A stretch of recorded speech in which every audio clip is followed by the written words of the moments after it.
ये कहानी है एक प्रिंसेस की जो इंसानों को बचाने के लिए वर्ल्ड वॉर 1 को खत्म करती है और अपनी फैमिली और अपने किंगडम को हमेशा के लिए छोड़ देती है। और इस प्रिंसेस का नाम था डियाना। डियाना इस वक्त पेरिस में रहती है और इसके पास आता है एक आदमी और वो इसको आकर एक ब्रीफ केस देता है। और ये ब्रीफ केस ब्रूस ने भेजा था जो बैटमैन बनकर लोगों की हिफाजत किया करता था। अब जब डियाना उस ब्रीफ केस को खोलती है तो उसके अंदर एक पिक्चर थी और उसमें उसके साथ 4 लोग और थे।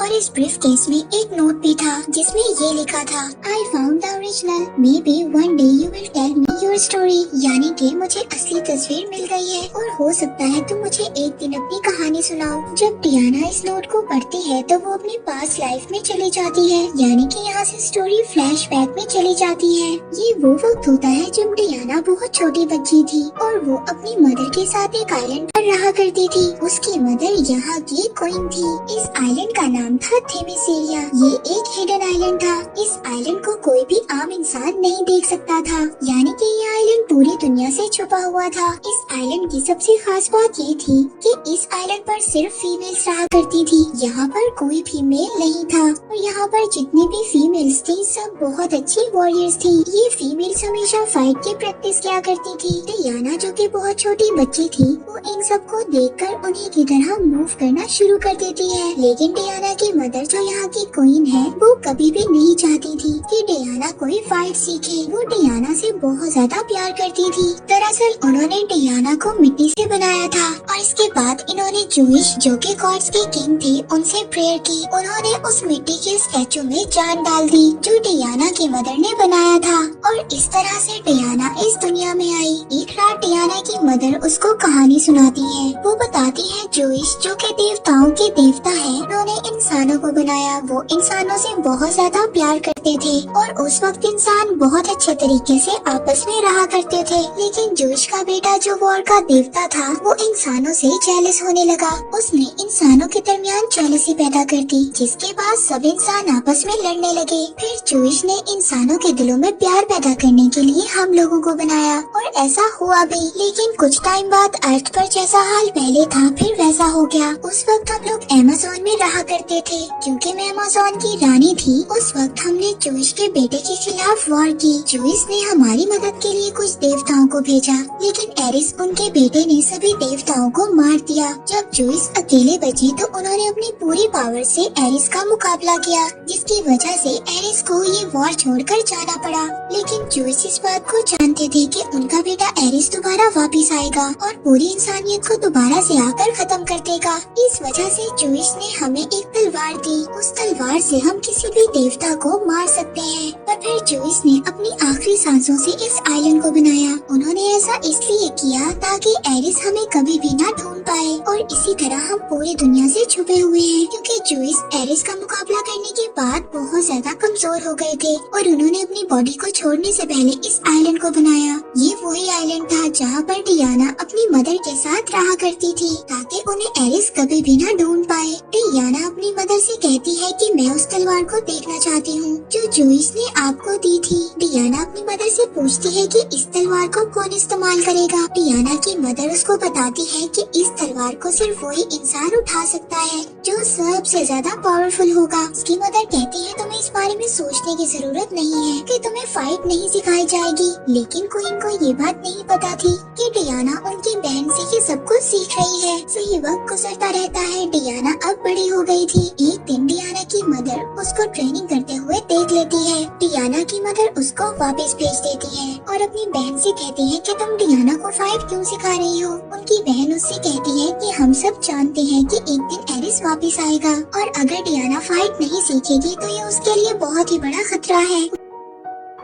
क्वीन अपनी बहन से कहती है कि डियाना जितनी ज्यादा पावरफुल होगी एरिस उसको उतनी ही जल्दी ढूंढ लेगा। क्वीन की बहन उनसे कहती है कि आप चाहो या ना चाहो डियाना को एक दिन एरिस का सामना करना पड़ेगा। फिर डियाना की मदर अपनी बहन से कहती है कि तुम डियाना को एक अच्छी फाइट सिखाओ और होता ऐसे ही है। जैसे जैसे वक्त गुजरता रहता है डियाना एक बहुत ही अच्छी वॉरियर बन जाती है। लेकिन उसके अंदर और भी ज्यादा पावर्स थी जिसके बारे में डियाना को नहीं पता था और न ही किसी ने उसको उन पावर्स के के बारे में बताया था। फिर एक दिन डियाना समंदर के किनारे पर खड़ी थी। वहाँ पर वो देखती है कि एक प्लेन क्रैश होकर समंदर में गिर जाता है और वो समंदर में गिरकर डूबने लगता है। उस प्लेन के अंदर एक आदमी था और वो डूब रहा था, लेकिन डियाना उस आदमी को बचाकर आइलैंड पर ले आती है। डियाना उस आदमी को देखकर हैरान होती है, क्योंकि उसने अपनी लाइफ में कभी भी कोई आदमी नहीं देखा था। इस आदमी का नाम स्टीव था। तभी दिखाया जाता है समंदर में कुछ बोट्स और एक जहाज आता है और ये सब के सब स्टीव का पीछा कर रहे थे। ये सभी जर्मन थे। इनको आगे कुछ भी नजर नहीं आ रहा था। तभी एक ऑफिसर को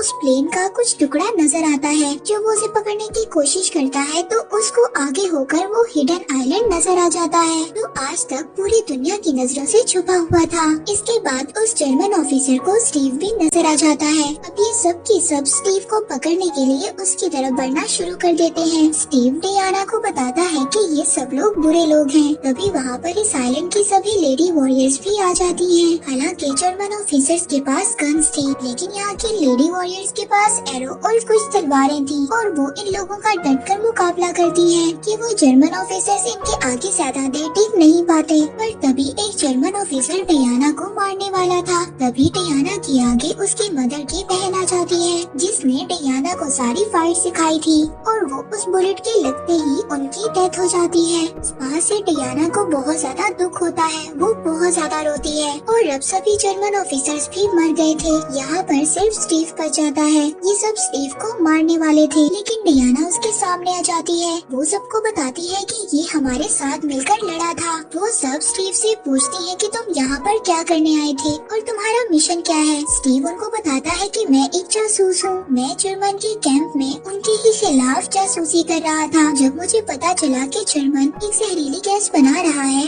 और वो जहरीली गैस बनाकर सभी लोगों को मार सकते हैं, तभी मैं वहाँ से उनकी एक डायरी चुरा कर भाग गया और इस जहरीली गैस को बनाने के लिए वहाँ के जनरल ने ये ऑर्डर दिया है। और बहुत जल्दी ऐसा भी हो सकता है कि एक कंट्री दूसरी कंट्री के खिलाफ वॉर करे और इसी तरह सब लोग मर जाएंगे। दरअसल इस आइलैंड के बाहर वर्ल्ड वॉर 1 की तैयारी हो रही थी, लेकिन इस आइलैंड पर रहने वाले लोगों को कुछ भी नहीं पता था। स्टीव कहता है कि अगर मैं ये डायरी वक्त पर अपने हेडक्वार्टर पहुंचा दूं, तो क्या पता हो सकता है ये वॉर यहीं पर रुक जाए और इस तरह लाखों लोगों की जान बच जाएगी। अब ये सारी बातें डियाना को सुनकर ये लगता है कि ये सारा काम एरिस का है। वो एक बार फिर से इंसानियत को खत्म करना चाहता है, लेकिन डियाना ऐसा नहीं चाहती थी। वो इंसानियत को बचाना चाहती थी। लेकिन डियाना अगर इस आइलैंड से बाहर गई तो वो कभी भी दोबारा इस आइलैंड पर नहीं आ सकती। लेकिन डियाना ये फैसला करती है कि वो इंसानियत को बचाएगी। अब वो वॉर में जाने के लिए अपनी पोशाक पहनती है और साथ ही वो तलवार भी ले लेती है जो जूइश ने दी थी। जब डियाना आइलैंड से जा रही होती है तब वहाँ पर उसकी मदर आती है। वो डियाना से कहती है कि अगर तुम इस आइलैंड से बाहर गई तो तुम्हें पता है कि तुम दोबारा इस आइलैंड पर कभी नहीं आ सकती और इंसानों की दुनिया तुम्हारे लायक नहीं है। इसके बाद स्टीव और डियाना जहाज में बैठकर इस आइलैंड से निकल जाते हैं। अब स्टीव उस डायरी को लेकर अपने सीनियर ऑफिसर्स के पास जाता है, जो वो जर्मन कैंप से चुरा कर लाया था। जब वो सीनियर ऑफिसर्स उस डायरी को देखते हैं तो वो डायरी पुरानी लैंग्वेजेस में लिखी हुई थी। यहाँ पर किसी को भी समझ नहीं आता कि ये कौन सी लैंग्वेज में है, लेकिन डियाना इनको बताती है कि ये तो पुरानी लैंग्वेजेस में लिखी गई है। दरअसल डियाना हजारों किस्म की लैंग्वेजेस को जानती थी और बोल भी सकती थी। वो अब डायरी को पढ़ती है और इनको बताती है कि जर्मनी एक जहरीली गैस बना रहा है और वो इस गैस को फ्रंट पर छोड़ेंगे। अब यहाँ पर जो सीनियर ऑफिसर्स थे वो जर्मनी के साथ समझौते की बात कर रहे थे, मगर स्टीव उनको कहता है कि आप मुझे एक मौका दें, मैं उस हेडक्वार्टर को ही खत्म कर दूंगा जहाँ पर ये लोग जहरीली गैस बना रहे हैं। लेकिन इस बात को सीनियर्स नहीं मानते। अब डियाना को गुस्सा आ जाता है, क्योंकि वो जानती थी कि अगर जर्मनी ने वो जहरीली गैस को छोड़ दिया तो हजारों लाखों लोगों की जान जा सकती है। उसकी नजरों में हर एक इंसान की जान की कीमत है। स्टीव अब डियाना को वहाँ से ले जाता है। वो उसको कहता है कि हम बातचीत करने की कोशिश कर रहे हैं। डियाना उसको कहती है कि वो एरिस है, वो किसी की बात को नहीं सुनेगा। दरअसल डियाना ने ये बात मान ली थी कि इस वॉर का जो लीडर है वो कोई और नहीं बल्कि एरिस है और वो किसी भी कीमत पर इंसानियत को खत्म करना चाहता है। वहीं पर दूसरी तरफ जर्मनी में डॉक्टर मेरू को दिखाया जाता है, जो ये सब जहरीली गैसेस बना रही थी। अब उस डायरी के गुम होने से इस डॉक्टर को बहुत ज्यादा परेशानी हो रही थी। जनरल उसके पास आते हैं और उससे पूछते हैं कि तुम्हारा काम कब तक कंप्लीट हो जाएगा। डॉक्टर मीरू जनरल को कहती है कि मैंने एक नई गैस बनाई है, उसका जो भी इंसान इस्तेमाल करेगा वो बहुत ज्यादा पावरफुल हो जाएगा। वो वहाँ पर एक कैप्सूल तोड़ती है जिसका धुआं जब जनरल की नाक में जाता है तो उनके अंदर बहुत ज्यादा ताकत आ जाती है, वो बहुत ज्यादा पावरफुल हो जाते हैं। और साथ ही साथ हमें ये भी दिखाया जाता है कि अब डॉक्टर मीरू को एक नया फॉर्मूला मिल गया था। वो अब इस नए फॉर्मूले से एक नई गैस बना रही थी जिस गैस से लाखों लोगों को एक ही टाइम में मारा जा सकता है। वहीं पर दूसरी तरफ स्टीव अब डियाना को वहाँ पर ले जाने के लिए तैयार हो गया था जहाँ पर वॉर चल रही थी। अब जाने से पहले ये कुछ लोगों की एक टीम बनाते हैं जो मिलकर काम करेंगे। डियाना जब उस जगह पर जाती है तो वहाँ पर लोगों को देखकर उसको बहुत ज्यादा दुख होता है। इसके बाद ये लोग बेल्जियम फ्रंट पर पहुँच जाते हैं जहाँ पर बहुत ज्यादा गोलाबारी हो रही थी और लोग मर रहे थे और सब इधर उधर भाग रहे थे। सबकी हालत बहुत ज्यादा खराब थी। तभी यहाँ पर एक औरत रुक कर डियाना से बात करती है और उसको बताती है हमसे हमारा सब कुछ छीन लिया गया और बहुत सारे लोगों को गांव में गुलाम बनाकर रखा गया है। डियाना उस औरत से पूछती है कि ये सब कहाँ पर हुआ। वो औरत इशारा करती है वहाँ पर जर्मन का कब्जा था। डियाना उस जगह पर जाना चाहती थी। वो स्टीव से कहती है कि मैं यहाँ पर रहने वाले लोगों की मदद करना चाहती हूँ। स्टीव उसको वहाँ जाने से रोकता है लेकिन डियाना उसकी बात नहीं मानती। अब इसके बाद डियाना अपनी वॉरियर की पोशाक में आ जाती है और वो उस तरफ बढ़ना शुरू करती है जहाँ पर जर्मन सोल्जर्स गोलियां चला रहे थे। डियाना सभी बुलेट्स को अपनी आर्मर से रोक लेती है जो उसने अपनी बाजुओं पर पहने हुए थे। वो वहाँ पर सभी बुलेट्स का मुकाबला करती है। उसकी नजर बहुत ज्यादा तेज थी। अब सभी जर्मन्स डियाना की तरफ फायर करना शुरू कर देते हैं लेकिन डियाना के पास जो ढाल थी वो सभी बुलेट्स को रोक देती है। अब ये सब देखने के बाद स्टीव और उसके बाकी सभी साथी भी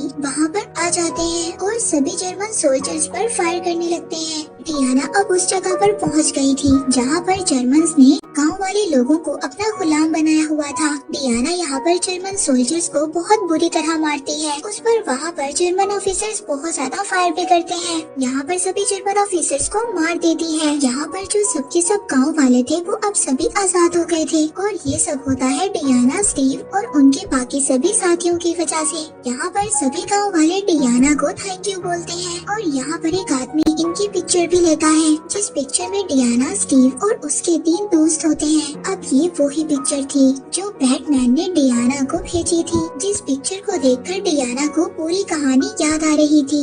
अब स्टीव को यहाँ पर ये पता चलता है कि जर्मन ऑफिसर्स की एक बहुत बड़ी पार्टी होने वाली है। स्टीव भी उस पार्टी में जाना चाहता था। डियाना और स्टीव दोनों मिलकर डांस की प्रैक्टिस करते हैं और फिर अगले दिन ये दोनों किसी तरह से उस जगह पर पहुँच जाते हैं जहाँ पर उन जर्मन ऑफिसर्स की पार्टी होने वाली थी। यहाँ पर सिक्योरिटी बहुत ज्यादा थी लेकिन ये लोग किसी तरह भी अंदर जाना चाहते थे। वहाँ पर जर्मन का जनरल भी आने वाला था जिसको डियाना एरिस समझती है। सबसे पहले स्टीव जर्मन ऑफिसर बनकर अंदर जाता है। वहाँ पर जाकर ये उस डॉक्टर से मिलता है जिसने ये जहरीली गैस बनाई थी। उससे इंफॉर्मेशन लेने की कोशिश करता है लेकिन इस बात का कोई भी फायदा नहीं होता। तभी वो देखता है कि इस पार्टी में डियाना भी आ गई थी और उसने अपने कपड़ों में उसी तलवार को छुपाया हुआ था जो किसी भी देवता को मार सकती थी। जब डियाना अपनी तलवार निकालकर उस जनरल को मारने वाली थी तभी स्टीव उसको रोक लेता है। डियाना उसको कहती है कि मैं एरिस को मार दूंगी जिसके मर जाने से सब कुछ ठीक हो जाएगा। स्टीव डियाना से कहता है कि अगर वो एरिस ना हुआ तो तुम क्या करोगी। इसके बाद हमें दिखाया जाता है कि वो लोग इस जहरीली गैस को एक गाँव में छोड़ देते हैं। डियाना अब उस गाँव में जाती है। जब वो वहाँ पर जाकर देखती है तो वहाँ पर हजारों लोग इस गैस की वजह से मर गए थे जिस बात से डियाना को बहुत ज्यादा दुख होता है। तभी वहाँ पर स्टीव आ जाता है। वो स्टीव को बोलती है कि मैं एरिस को मारने वाली थी लेकिन इस बात से तुमने मुझे रोका और अब मैं सब कुछ समझ चुकी हूँ। वो कहती है एरिस ने सिर्फ जर्मन्स का दिमाग खराब नहीं किया बल्कि तुम्हारा भी दिमाग खराब कर दिया है। वो कहती है अब मैं वहाँ पर जाऊंगी और जनरल को खत्म कर दूंगी। तभी स्टीव उसको दिखाता है कि कहीं दूर से धुआं उड़ रहा था। डियाना अपने घोड़े पर बैठकर अब उस जगह के लिए निकल जाती है। वहाँ पर पहुंचकर वो सभी जर्मन सोल्जर्स को मार देती है। इसके बाद वो उस कैबिन तक पहुँच जाती है जहाँ पर जनरल थे। वो जनरल डियाना को शूट करने की कोशिश करते हैं लेकिन तभी डियाना अपने कवच से उस बुलेट को रोक लेती है। इसके बाद जनरल उस धुएं को अपने नाक में ले लेते हैं जो डॉक्टर मीरू ने बनाया था, जिसके धुएं की वजह से वो बहुत ज्यादा पावरफुल हो गए थे। यहाँ पर डियाना और जनरल के बीच में फाइट होती है। डियाना अपनी तलवार से जनरल को मार देती है और वो उसको मारने से पहले कहती है, मैं सभी इंसानियत की खातिर और उनकी अच्छाई के लिए तुम्हें मार रही हूँ। इसके बाद वो जनरल को मार देती है। अब उसको ऐसा लग रहा था कि इसके मरने के बाद सब कुछ ठीक हो जाएगा, लेकिन ऐसा कुछ भी नहीं होता। वहाँ पर जितने भी जर्मन लोग थे वो सभी वॉर की तैयारी कर रहे थे। देखकर डियाना बहुत ज्यादा शॉक हो जाती है क्योंकि उसको ऐसा लगता था कि जब वॉर के किंग को मार दिया जाता है तो वॉर खत्म हो जाती है। तभी वहाँ पर स्टीव आ जाता है। डियाना स्टीव से कहती है कि मैंने एरिस को मार दिया है, लेकिन इसके बावजूद लोग वॉर की तैयारी कर रहे हैं। स्टीव कहता है कि मुझे एरिस के बारे में कुछ नहीं पता। डियाना उसको कहती है कि मैंने खुद देखा है जो बच्चे मर रहे थे, लेकिन कोई भी इंसान उनकी तरफ तवज्जो नहीं दे रहा था।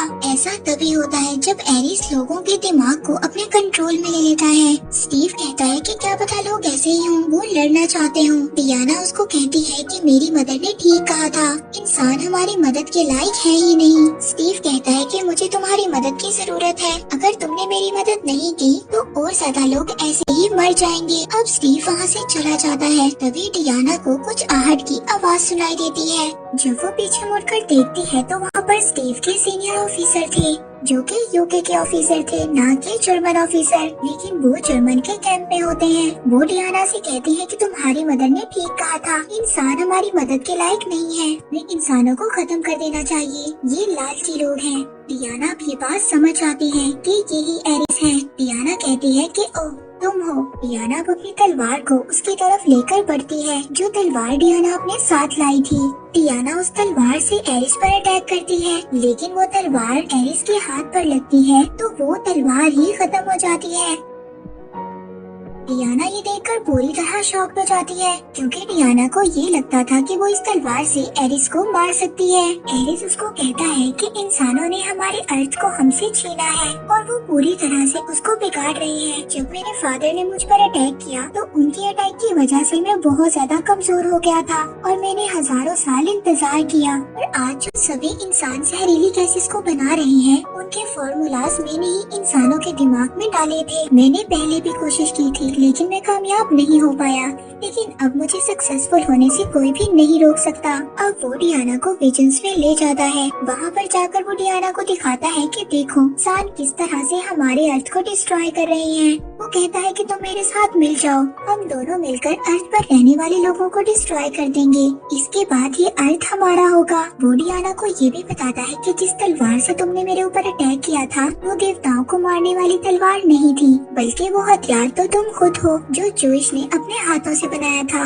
दरअसल जूइश ने डायना को इसलिए बनाया था ताकि वो इंसानों को बचा सके और एरिस का मुकाबला कर सके, लेकिन डियाना उसको मना कर देती है। वो कहती है कि मैं तुम्हारी सोच का कभी भी हिस्सा नहीं बन सकती। अब यहाँ पर डियाना और एरिस के दरमियान फाइट स्टार्ट हो जाती है। दूसरी तरफ स्टीव और उसके साथियों को ये बात पता चलती है कि जर्मन के लोग बहुत सारी जहरीली गैसेस को लंदन में गिराने वाले हैं, जिससे वो पूरा सिटी डिस्ट्रॉय हो जाएगा, और उन्होंने इन बॉम्ब्स को एक प्लेन में लोड कर दिया था। स्टीव चाहता था कि इस प्लेन को हवा में ही डिस्ट्रॉय कर दिया जाए ताकि ये जहरीली गैसें कभी भी अर्थ तक ना पहुंच सके। दूसरी तरफ डियाना और एरिस को दिखाया जाता है कि उन दोनों के दरमियान में बहुत ही जबरदस्त फाइट हो रही थी। तभी वहाँ पर एक बहुत बड़ा ब्लास्ट होता है। डियाना साइड पर जाकर गिरती है। वहाँ पर स्टीव आ जाता है। वो डियाना से कहता है कि मुझे जाना होगा। डियाना उसको कहती है कि तुम फिक्र नहीं करो, मैं सब कुछ संभाल लूंगी। स्टीव कहता है कि मुझे लोगों को बचाने दो, मैं तुमसे बहुत ज्यादा प्यार करता हूँ।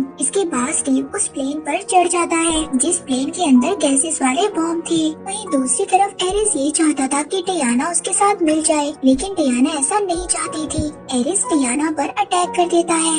एरिस डियाना को जमीन पर गिरा देता है। तभी डियाना आसमान की तरफ देखती है। वो प्लेन को देखती है, उसमें स्टीव था। स्टीव उस प्लेन के साथ खुद को ब्लास्ट कर देता है, जिससे उस प्लेन में स्टीव भी मर जाता है। डियाना इस चीज को बर्दाश्त नहीं कर पाती। वो बहुत बहुत जोर से चीखती है। डियाना पेरिस की पावर से छूट गई थी। वहीं दूसरी तरफ स्टीव के जो दूसरे साथी थे वो उस हेडक्वार्टर को ब्लास्ट कर देते हैं जिनमें उन जहरीली गैसेस को बनाया जाता था और वो डॉक्टर वहाँ से बाहर निकल जाती है। वो डियाना के सामने आ जाती है। एरिस कहता है मार दो इसे, यही इंसान का असल चेहरा है। ये लोग आपस में एक दूसरे को मारना चाहते हैं। डियाना उसको मारने के लिए एक टैंक उठा लेती है। तभी उसकी आंखों के सामने स्टीव का चेहरा आ जाता है। तभी उसकी आंखों के सामने स्टीव का चेहरा आ जाता है जिसने जाते हुए कहा था कि हमेशा प्यार के रास्ते पर चलना। इसीलिए डियाना डॉक्टर को छोड़ देती है और दोबारा से एरिस पर अटैक कर देती है। अब फाइट में एरिस अपनी पावर्स का इस्तेमाल करता है। अब वो बिजली से डियाना पर अटैक करता है लेकिन डियाना उस बिजली को अपने हाथों में एब्सॉर्ब कर लेती है। एरिस एक बार फिर ऐसे ही अटैक करता है। डियाना बहुत सारी बिजली को अपनी पूरी बॉडी के अंदर एब्सॉर्ब कर लेती है और हवा में उड़कर वो सारी की सारी बिजली एरिस पर छोड़ देती है और इस तरह एरिस का एंड हो जाता है। और वहाँ पर जो सभी सोल्जर्स थे वो वॉर को खत्म कर देते हैं और एक दूसरे के गले मिलते हैं और इस तरह इस वॉर का एंड हो जाता है। और इस वॉर में जितने भी सोल्जर्स थे वो दोबारा अपने घर आ जाते हैं, अपनी फैमिली से मिलते हैं। चारों तरफ खुशियाँ होती हैं। कहानी दोबारा प्रेजेंट में आती है जहाँ पर ये वंडर वुमन ये सब कुछ सोच रही थी। वो कहती है कि मैंने हमेशा इंसानों को बचाने की कोशिश की। इस कोशिश में मैंने दो चीजें देखी, एक अंधेरा और दूसरा उजाला जो हर एक इंसान के अंदर होता है और ये हमें खुद डिसाइड करना होता है कि हम अंधेरे की तरफ जाएं या फिर उजाले की तरफ। और मैं जानती हूँ कि दुनिया को सिर्फ लव यानी कि प्यार से बचाया जा सकता है। इसके बाद वो बैट्समैन को मेल करती है क्योंकि उसने उसको वो पिक्चर दी थी जिसमें उसकी बहुत सारी यादें थी। और फिर हमें लास्ट में दिखाया जाता है कि वो अपने वंडर वुमन की ड्रेस में दोबारा से दुनिया को बचाने के लिए तैयार है। और इसी के साथ ये मूवी यहीं पर एंड हो जाती है।